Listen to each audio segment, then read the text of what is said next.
মাঝে মাঝে একটু অন্যরকম ইফতার করতে কিন্তু ভালো লাগে। তো ঐদিন আমরা হচ্ছে চালের গুঁড়ার যে রুটিটা, সেই রুটি আর গরুর মাংস মা রান্না করেছে। আমাদের বাসার যে চালের গুঁড়া দিয়ে যে রুটিটা বানানো হয়, এটা এত মজা হয়। এটা খুবই নরম হয়। মা কিভাবে যেন আটাটা করে, খুব সুন্দর হয় রুটিটা।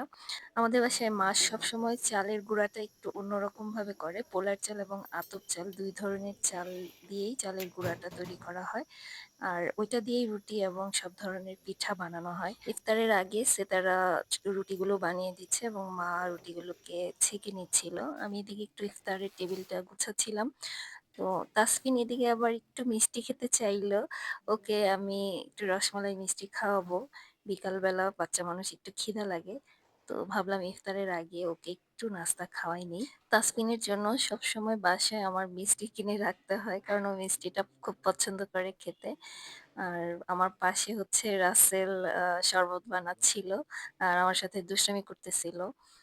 বলতেছিল যে আমার বাড়ি তো আসলে কুমিল্লা, কুমিল্লার রসমালাই আমি ওকে খাওয়াইতে পারি না সবসময়। তো এটা বলতেছিল যে সাভার থেকে আমাদের বিখ্যাত রসমালাই আনছি, সেটা বলো সবাইকে। আসলে রসমালাই কুমিল্লারটাই বেস্ট। আমার কখনোই অন্য কোনো জায়গার রসমালাই ভালো লাগে না।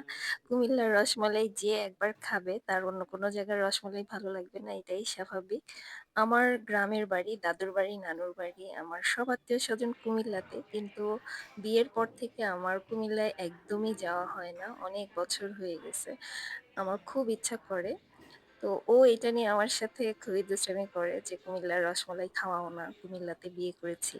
তো কি আর করার? এই তো মোটামুটি আমাদের সবকিছু খাবার রেডি হয়ে গেছে। এখন আমার টেবিল গুছানোও শেষ। আজকে খুবই সামান্য আয়োজন ছিল।